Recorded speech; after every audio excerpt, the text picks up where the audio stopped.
ನಮಸ್ಕಾರ, ಇದು ರಿಪಬ್ಲಿಕ್ ಕನ್ನಡ. ನಾನು ಶ್ರೀಲಕ್ಷ್ಮಿ ಅಭಿಜಿತ್.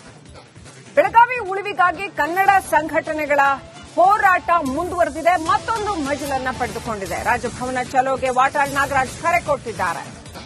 ಮಾರ್ಚ್ 22ನೇ ತಾರೀಕು ಅಖಂಡ ಕರ್ನಾಟಕ ಬಂದ್ ಮಾಡಬೇಕು ಅನ್ನೋದು ವಾಟಾಳ್ ನಾಗರಾಜ್ ಅವರ ಒಂದು ಹಂಬಲ, ಅವರ ಒಂದು ಮುಂದಿನ ಹೆಜ್ಜೆ. ಬೆಳಗಾವಿ ಉಳಿವಿಗಾಗಿ ಮಾರ್ಚ್ 22ನೇ ತಾರೀಕಿನ ಬಂದ್ ಮಾಡಬೇಕು ಅಂತ ಈಗ ಆ ಹೋರಾಟದ ಮೊದಲ ಹಂತದ ಹೋರಾಟವಾಗಿ ಕನ್ನಡ ಪರ ಸಂಘಟನೆ ರಾಜಭವನ ಚಲೋಗೆ ಕರೆ ಕೊಟ್ಟಿದೆ. ವಾಟಾಳ್ ನಾಗರಾಜ್ ನೇತೃತ್ವದಲ್ಲಿ ರಾಜಭವನಕ್ಕೆ ಮುತ್ತಿಗೆ ಹಾಕುವಂತದ್ದು, ಬೆಳಗಾವಿ ಉಳಿಸಿ, ಎಂಇಎಸ್ ಪುಂಡರನ್ನ ನಿಷೇಧಿಸಿ ಅಂತ ಪಟ್ಟು ಹಿಡಿದಿದ್ದಾರೆ. ಹಾಗೂ ಹಲವು ಬೇಡಿಕೆಗಳನ್ನು ಮುಂದಿಟ್ಟು ಸಂಘಟನೆಗಳು ಹೋರಾಟ ಮಾಡ್ತಾ ಇದ್ದಾವೆ.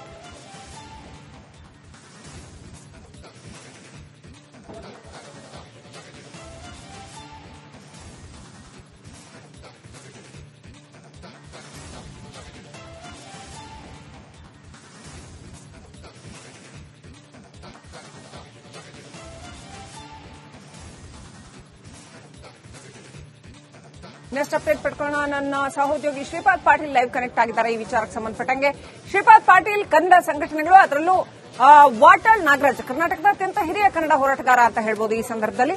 ಅಂಥ ವಾಟಾಳ್ ನಾಗರಾಜ್ ನೇತೃತ್ವದಲ್ಲಿ ಈಗ ಮುಂದಿನ ಹಂತದ ಹೋರಾಟಕ್ಕೆ ಸಂಘಟನೆಗಳು ಸಜ್ಜಾಗಿದೆ ಅಂತ ನಿಮ್ಮ ಹತ್ರ ಏನಿದೆ ಅಪ್ಡೇಟ್? ಈಗೇನು ನಡೀತಾ ಇದೆ?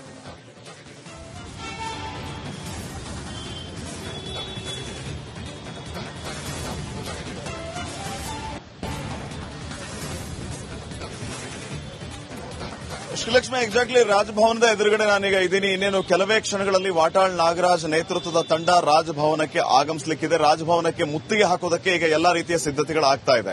ತಾವು ದೃಶ್ಯಗಳಲ್ಲಿಯೂ ಕೂಡ ಗಮನಿಸ್ತಾ ಇರಬಹುದು, ಹೆಚ್ಚಿನ ಪೊಲೀಸ್ ಭದ್ರತೆಯ ನಿಯೋಜನೆಯನ್ನ ಇಲ್ಲಿ ಮಾಡಲಾಗಿದೆ. ಹಲವು ಬೇಡಿಕೆಗಳನ್ನ ಇಟ್ಕೊಂಡು ಇವತ್ತು ವಾಟಾಳ್ ನಾಗರಾಜ್ ಮತ್ತು ತಂಡದವರು ರಾಜಭವನಕ್ಕೆ ಮುತ್ತಿಗೆ ಹಾಕೋದಕ್ಕೆ ಎಲ್ಲಾ ರೀತಿಯ ಸಿದ್ದತೆಯನ್ನ ಮಾಡಿಕೊಳ್ತಾ ಇದ್ದಾರೆ. ಆದ್ರೆ ಬಹುಶಃ ಇಲ್ಲಿನ ಪರಿಸ್ಥಿತಿಯನ್ನ ನೋಡಿದ್ರೆ ರಾಜಭವನಕ್ಕೆ ಮುತ್ತಿಗೆ ಹಾಕುವವರೆಗೂ ಪೊಲೀಸರು ಅವರನ್ನ ಬಿಡ್ಲಿಕ್ಕಿಲ್ಲ ಅಂತ ಅನ್ಸುತ್ತೆ. ಯಾಕಂದ್ರೆ ಹೆಚ್ಚಿನ ಪೊಲೀಸರ ಭದ್ರತೆಯ ನಿಯೋಜನೆಯನ್ನ ಮಾಡಿರೋದ್ರಿಂದ ಇಲ್ಲಿಯೇ ಈಗ ಪೊಲೀಸರು ವಾಟಾಳ್ ನಾಗರಾಜ್ ಬರ್ತಾ ಇದ್ದಂತೆ ಅವರನ್ನ ವಶಕ್ಕೆ ಪಡೆಯುವಂತಹ ಎಲ್ಲಾ ಸಾಧ್ಯತೆಗಳು ಕೂಡ ಅಧಿಕವಾಗಿದೆ. ಕೆಲವು ಸಂಘಟನೆಯವರು ಇಲ್ಲಿ ಸಿಗ್ತಾ ಇದ್ದಾರೆ, ಅವರನ್ನ ಮಾತಾಡಿಸುವಂತಹ ಪ್ರಯತ್ನವನ್ನ ಮಾಡ್ತೀನಿ. ಚಟ್ರೆ, ಈಗ ಈ ಒಂದು ಹೋರಾಟದ ಉದ್ದೇಶ ಏನು ಮತ್ತು ಎಷ್ಟೊತ್ತಿಗೆ ಸ್ಟಾರ್ಟ್ ಆಗುತ್ತೆ? ಏನು ಇವತ್ತು ನಮ್ಮ ಮಹಾರಾಷ್ಟ್ರದಲ್ಲಿ ಪುಂಡತನ ಏನ್ ನಡೀತಾ ಇದೆಯೋ ಅದು ಪದೇ ಪದೇ ನಡೀತಾನೆ ಇದೆ. ಅದಕ್ಕೆ ಒಂದು ಅಂತ್ಯ ಕಾಣಿಸಿ ಅಂತ ಹೇಳಿದ್ರೆ ಸರ್ಕಾರಗಳಿಗೆ ಕೂಡ ಮನಸ್ಸಿಲ್ಲ. ಯಾಕೆಂದ್ರೆ ಸರ್ಕಾರಗಳಲ್ಲಿ ಕೂಡ ಅವ್ರದೇ ಆದಂತ ಸಚಿವರು, ಅವ್ರದೇ ಆದಂತ ಮಿನಿಸ್ಟರ್ಗಳು, ಅವ್ರದೇ ಆದಂತ ಎಂಎಲ್ಎಗಳು ಇರೋದ್ರಿಂದ ಅವರ ಓಲೈಕೆ ಮಾಡುವಂತ ಕೆಲಸನ ಬಹಳಷ್ಟು ಮಾಡ್ತಾ ಇದ್ದಾರೆ. ಅದಕ್ಕೆ ಚುರುಕು ಮೂಡಿಸಬೇಕು ಅಂತ ಹೇಳಿದ್ರೆ ನಮ್ಮಂತ ಸಂಘಟನೆಗಳು ಮಾತ್ರ ಸಾಧ್ಯ. ಅದಕ್ಕೆ ನಮ್ಮ ಹಿರಿಯ ಹೋರಾಟಗಾರರಾದಂತ ವಾಟಾಳ್ ಜಿ ಅವರು ಇವತ್ತು ರಾಜಭವನವನ್ನು ಮುತ್ತಿಗೆ ಹಾಕಬೇಕು, ಅದು ಕೇಂದ್ರ ಸರ್ಕಾರ ಎಚ್ಚೆತ್ತುಕೊಳ್ಬೇಕು, ರಾಜಭವನವನ್ನು ಮುತ್ತಿಗೆ ಹಾಕಬೇಕು ಅನ್ನೋ ನಿಟ್ಟಿನಲ್ಲಿ ಈ ಒಂದು ಹೋರಾಟವನ್ನು ಕರೆ ನೀಡಿದ್ದೇವೆ. ಅದು ಮಾತ್ರ ಅಲ್ಲದೆ ಬಹಳಷ್ಟು ಮಹದಾಯಿ ವಿಷಯಗಳಾಗಿರ್ಬೋದು. ನಮ್ಮ ಕರ್ನಾಟಕದಲ್ಲಿ ಕರ್ನಾಟಕ ಏನಾಗಿದೆ ಅಂತ ಹೇಳಿದ್ರೆ ಗೊಂದಲದ ಗೂಡಾಗಿದೆ, ಸಮಸ್ಯೆಯ ಗೂಡಾಗಿದೆ. ಯಾವುದೇ ಸರ್ಕಾರಗಳು ಬಂದರೂ ಅವರವರ ಒಂದು ಅಸ್ತಿತ್ವವನ್ನು ಉಳಿಸ್ಕೊಳ್ಳೋಕೆ ಪ್ರಯತ್ನ ಮಾಡ್ತಾ ಇದ್ದಾರೆ ಬಿಟ್ರೆ ಕನ್ನಡ ನಾಡು ನುಡಿ ಇದ್ರ ಬಗ್ಗೆ ಯಾರು ಗಮನ ಕೊಡ್ತಾ ಇಲ್ಲ. ಆ ಒಂದು ನಿಟ್ಟಿನಲ್ಲಿ ಇದು ತಕ್ಷಣ ಇದಕ್ಕೆ ಬಂದಾಗಬೇಕು, ಸರ್ಕಾರಕ್ಕೆ ಒಂದು ಚುರುಕು ಮೂಡಿಸುವಂತ ಕೆಲಸ ಆಗಬೇಕಂತ ನಮ್ಮ ಹಿರಿಯ ನಾಯಕರುಗಳು ಎಲ್ಲ ಹೋರಾಟಗಾರರನ್ನು ಒಳಗೊಂಡಂತೆ ಇವತ್ತು ರಾಜಭವನ ಬಂದು 22ನೇ ತಾರೀಕು ಕರ್ನಾಟಕ ಬಂದ್ಗೆ ಕರೆಯನ್ನು ಕೊಟ್ಟಿದ್ದೀವಿ. ಮತ್ತೆ ಬೆಳಗಾವಿ ಚಲೋ ಕೂಡ ಕರೆ ಕೊಟ್ಟಿದ್ದೀವಿ. ಇದು ನಿರಂತರವಾಗಿ ಈ ಹೋರಾಟ. ಇವತ್ತಿನ ಪ್ರತಿಭಟನೆ ಉದ್ದೇಶ ಏನು, ಏನಾಗಬೇಕು, ಸರ್ಕಾರಕ್ಕೆ ಏನು ಆಗ್ರಹ ಮಾಡ್ತೀರಿ? ಅದೇ ಮಾಮೂಲ್ರಿ.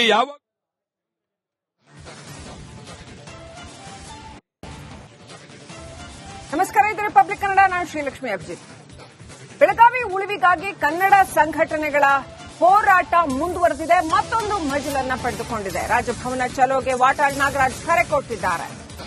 ಮಾರ್ಚ್ 22ನೇ ತಾರೀಕು ಅಖಂಡ ಕರ್ನಾಟಕ ಬಂದ್ ಮಾಡಬೇಕು ಅನ್ನೋದು ವಾಟಾಳ್ ನಾಗರಾಜ್ ಅವರ ಒಂದು ಹಂಬಲ, ಅವರ ಒಂದು ಮುಂದಿನ ಹೆಜ್ಜೆ. ಬೆಳಗಾವಿ ಉಳಿವಿಗಾಗಿ ಮಾರ್ಚ್ 22ನೇ ತಾರೀಕಿನ ಬಂದ್ ಮಾಡಬೇಕು ಅಂತ ಈಗ ಆ ಹೋರಾಟದ ಮೊದಲ ಹಂತದ ಹೋರಾಟವಾಗಿ ಕನ್ನಡ ಪರ ಸಂಘಟನೆ ರಾಜಭವನ ಚಲೋಗೆ ಕರೆ ಕೊಟ್ಟಿದೆ. ವಾಟಾಳ್ ನಾಗರಾಜ್ ನೇತೃತ್ವದಲ್ಲಿ ರಾಜಭವನಕ್ಕೆ ಮುತ್ತಿಗೆ ಹಾಕುವಂತದ್ದು, ಬೆಳಗಾವಿ ಉಳಿಸಿ, ಎಂಇಎಸ್ ಪುಂಡರನ್ನ ನಿಷೇಧಿಸಿ ಅಂತ ಪಟ್ಟು ಹಿಡಿದಿದ್ದಾರೆ. ಹಾಗೂ ಹಲವು ಬೇಡಿಕೆಗಳನ್ನು ಮುಂದಿಟ್ಟು ಸಂಘಟನೆಗಳು ಹೋರಾಟ ಮಾಡ್ತಾ ಇದ್ದಾವೆ.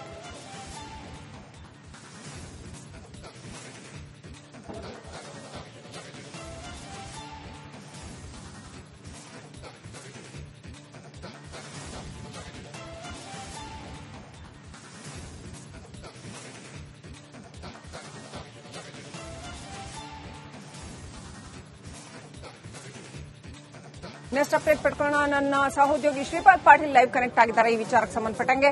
ಶ್ರೀಪಾದ್ ಪಾಟೀಲ್, ಕನ್ನಡ ಸಂಘಟನೆಗಳು, ಅದರಲ್ಲೂ ವಾಟಾಳ್ ನಾಗರಾಜ್ ಕರ್ನಾಟಕದ ಅತ್ಯಂತ ಹಿರಿಯ ಕನ್ನಡ ಹೋರಾಟಗಾರ ಅಂತ ಹೇಳ್ಬೋದು ಈ ಸಂದರ್ಭದಲ್ಲಿ. ಅಂಥ ವಾಟಾಳ್ ನಾಗರಾಜ್ ನೇತೃತ್ವದಲ್ಲಿ ಈಗ ಮುಂದಿನ ಹಂತದ ಹೋರಾಟಕ್ಕೆ ಸಂಘಟನೆಗಳು ಸಜ್ಜಾಗಿದೆ ಅಂತ ನಿಮ್ಮ ಹತ್ರ ಏನಿದೆ ಅಪ್ಡೇಟ್? ಈಗೇನ್ ನಡೀತಾ ಇದೆ?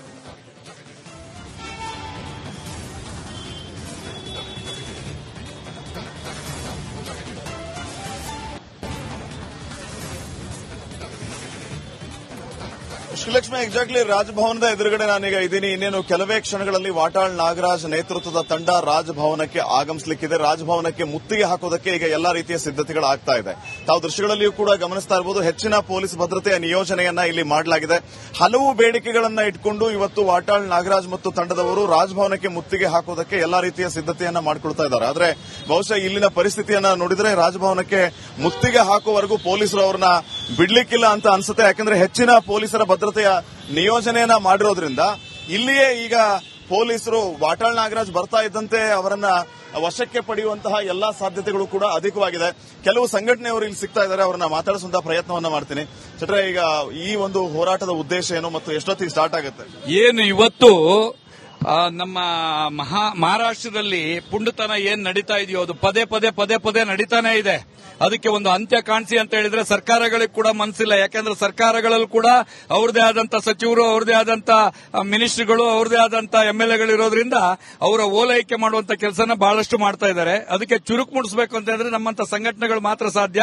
ಅದಕ್ಕೆ ನಮ್ಮ ಹಿರಿಯ ಹೋರಾಟಗಾರರಾದಂತಹ ವಾಟಾಳ್ಜಿ ಅವರು ಇವತ್ತು ರಾಜಭವನವನ್ನು ಮುತ್ತಿಗೆ ಹಾಕಬೇಕು, ಇದು ಕೇಂದ್ರ ಸರ್ಕಾರ ಎಚ್ಚೆತ್ತುಕೊಳ್ಬೇಕು, ರಾಜಭವನವನ್ನು ಮುತ್ತಿಗೆ ಹಾಕಬೇಕು ಅನ್ನೋ ನಿಟ್ಟಿನಲ್ಲಿ ಈ ಒಂದು ಹೋರಾಟವನ್ನು ಕರೆ ನೀಡಿದ್ದೇವೆ. ಅದು ಮಾತ್ರ ಅಲ್ಲದೆ ಬಹಳಷ್ಟು ಮಹದಾಯಿ ವಿಷಯಗಳಾಗಿರ್ಬೋದು, ನಮ್ಮ ಕರ್ನಾಟಕದಲ್ಲಿ ಕರ್ನಾಟಕ ಏನಾಗಿದೆ ಅಂತ ಹೇಳಿದ್ರೆ ಗೊಂದಲದ ಗೂಡಾಗಿದೆ, ಸಮಸ್ಯೆಯ ಗೂಡಾಗಿದೆ.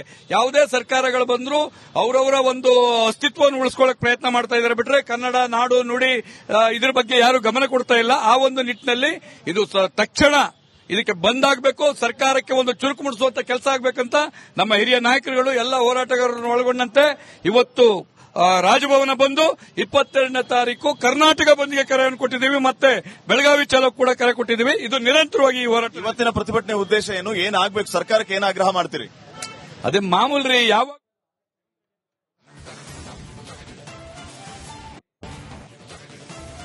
ನಮಸ್ಕಾರ, ಇದು ರಿಪಬ್ಲಿಕ್ ಕನ್ನಡ. ನಾನು ಶ್ರೀಲಕ್ಷ್ಮಿ ಅಭಿಜಿತ್. ಬೆಳಗಾವಿ ಉಳಿವಿಗಾಗಿ ಕನ್ನಡ ಸಂಘಟನೆಗಳ ಹೋರಾಟ ಮುಂದುವರೆದಿದೆ, ಮತ್ತೊಂದು ಮಜಲನ್ನ ಪಡೆದುಕೊಂಡಿದೆ. ರಾಜಭವನ ಚಲೋಗೆ ವಾಟಾಳ್ ನಾಗರಾಜ್ ಕರೆ ಕೊಟ್ಟಿದ್ದಾರೆ. ಮಾರ್ಚ್ 22ನೇ ತಾರೀಕು ಅಖಂಡ ಕರ್ನಾಟಕ ಬಂದ್ ಮಾಡಬೇಕು ಅನ್ನೋದು ವಾಟಾಳ್ ನಾಗರಾಜ್ ಅವರ ಒಂದು ಹಂಬಲ, ಅವರ ಒಂದು ಮುಂದಿನ ಹೆಜ್ಜೆ. ಬೆಳಗಾವಿ ಉಳಿವಿಗಾಗಿ ಮಾರ್ಚ್ 22ನೇ ತಾರೀಕಿನ ಬಂದ್ ಮಾಡಬೇಕು ಅಂತ ಈಗ ಆ ಹೋರಾಟದ ಮೊದಲ ಹಂತದ ಹೋರಾಟವಾಗಿ ಕನ್ನಡ ಪರ ಸಂಘಟನೆ ರಾಜಭವನ ಚಲೋಗೆ ಕರೆ ಕೊಟ್ಟಿದೆ. ವಾಟಾಳ್ ನಾಗರಾಜ್ ನೇತೃತ್ವದಲ್ಲಿ ರಾಜಭವನಕ್ಕೆ ಮುತ್ತಿಗೆ ಹಾಕುವಂತದ್ದು, ಬೆಳಗಾವಿ ಉಳಿಸಿ, ಎಂಇಎಸ್ ಪುಂಡರನ್ನ ನಿಷೇಧಿಸಿ ಅಂತ ಪಟ್ಟು ಹಿಡಿದಿದ್ದಾರೆ. ಹಾಗೂ ಹಲವು ಬೇಡಿಕೆಗಳನ್ನು ಮುಂದಿಟ್ಟು ಸಂಘಟನೆಗಳು ಹೋರಾಟ ಮಾಡ್ತಾ ಇದ್ದಾವೆ.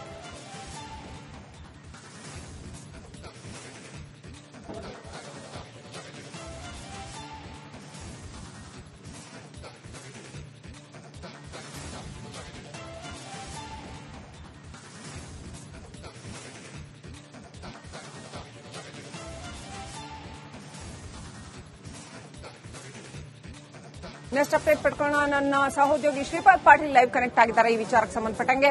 ಶ್ರೀಪಾದ್ ಪಾಟೀಲ್, ಕನ್ನಡ ಸಂಘಟನೆಗಳು, ಅದರಲ್ಲೂ ವಾಟಾಳ್ ನಾಗರಾಜ್ ಕರ್ನಾಟಕದ ಅತ್ಯಂತ ಹಿರಿಯ ಕನ್ನಡ ಹೋರಾಟಗಾರ ಅಂತ ಹೇಳ್ಬೋದು ಈ ಸಂದರ್ಭದಲ್ಲಿ. ಅಂಥ ವಾಟಾಳ್ ನಾಗರಾಜ್ ನೇತೃತ್ವದಲ್ಲಿ ಈಗ ಮುಂದಿನ ಹಂತದ ಹೋರಾಟಕ್ಕೆ ಸಂಘಟನೆಗಳು ಸಜ್ಜಾಗಿದೆ ಅಂತ ನಿಮ್ಮ ಹತ್ರ ಏನಿದೆ ಅಪ್ಡೇಟ್? ಈಗೇನ್ ನಡೀತಾ ಇದೆ?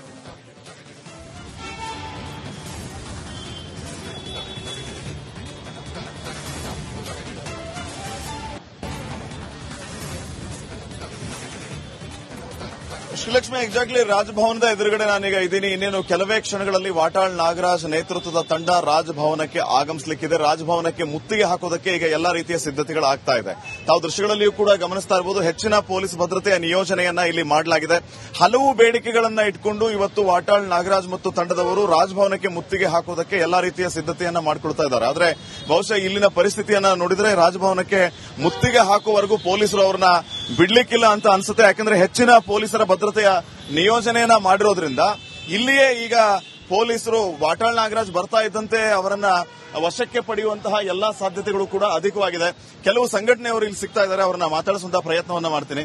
ಚಟ್ರೆ, ಈಗ ಈ ಒಂದು ಹೋರಾಟದ ಉದ್ದೇಶ ಏನು ಮತ್ತು ಎಷ್ಟೊತ್ತಿಗೆ ಸ್ಟಾರ್ಟ್ ಆಗುತ್ತೆ?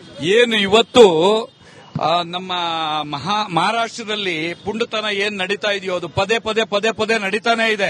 ಅದಕ್ಕೆ ಒಂದು ಅಂತ್ಯ ಕಾಣಿಸಿ ಅಂತ ಹೇಳಿದ್ರೆ ಸರ್ಕಾರಗಳಿಗೆ ಕೂಡ ಮನಸ್ಸಿಲ್ಲ. ಯಾಕಂದ್ರೆ ಸರ್ಕಾರಗಳಲ್ಲೂ ಕೂಡ ಅವ್ರದೇ ಆದಂತ ಸಚಿವರು, ಅವ್ರದೇ ಆದಂತ ಮಿನಿಸ್ಟ್ರಿಗಳು, ಅವ್ರದೇ ಆದಂತ ಎಂಎಲ್ಎಗಳು ಇರೋದ್ರಿಂದ ಅವರ ಓಲೈಕೆ ಮಾಡುವಂತ ಕೆಲಸನ ಬಹಳಷ್ಟು ಮಾಡ್ತಾ ಇದ್ದಾರೆ. ಅದಕ್ಕೆ ಚುರುಕು ಮೂಡಿಸಬೇಕು ಅಂತಂದ್ರೆ ನಮ್ಮಂತ ಸಂಘಟನೆಗಳು ಮಾತ್ರ ಸಾಧ್ಯ.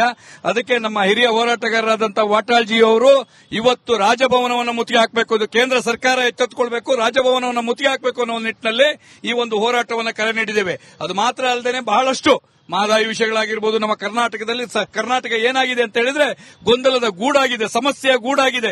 ಯಾವುದೇ ಸರ್ಕಾರಗಳು ಬಂದರೂ ಅವರವರ ಒಂದು ಅಸ್ತಿತ್ವವನ್ನು ಉಳಿಸ್ಕೊಳ್ಳೋಕೆ ಪ್ರಯತ್ನ ಮಾಡ್ತಾ ಇದ್ದಾರೆ ಬಿಟ್ರೆ ಕನ್ನಡ ನಾಡು ನುಡಿ ಇದ್ರ ಬಗ್ಗೆ ಯಾರು ಗಮನ ಕೊಡ್ತಾ ಇಲ್ಲ. ಆ ಒಂದು ನಿಟ್ಟಿನಲ್ಲಿ ಇದು ತಕ್ಷಣ ಇದಕ್ಕೆ ಬಂದಾಗಬೇಕು, ಸರ್ಕಾರಕ್ಕೆ ಒಂದು ಚುರುಕು ಮೂಡಿಸುವಂತ ಕೆಲಸ ಆಗಬೇಕಂತ ನಮ್ಮ ಹಿರಿಯ ನಾಯಕರುಗಳು ಎಲ್ಲ ಹೋರಾಟಗಾರರನ್ನು ಒಳಗೊಂಡಂತೆ ಇವತ್ತು ರಾಜಭವನ ಬಂದು 22ನೇ ತಾರೀಕು ಕರ್ನಾಟಕ ಬಂದ್ಗೆ ಕರೆಯನ್ನು ಕೊಟ್ಟಿದ್ದೀವಿ. ಮತ್ತೆ ಬೆಳಗಾವಿ ಚಲೋ ಕೂಡ ಕರೆ ಕೊಟ್ಟಿದ್ದೀವಿ. ಇದು ನಿರಂತರವಾಗಿ ಈ ಹೋರಾಟ. ಇವತ್ತಿನ ಪ್ರತಿಭಟನೆ ಉದ್ದೇಶ ಏನು, ಏನಾಗಬೇಕು, ಸರ್ಕಾರಕ್ಕೆ ಏನು ಆಗ್ರಹ ಮಾಡ್ತೀರಿ? ಅದೇ ಮಾಮೂಲ್ರಿ. ಯಾವಾಗ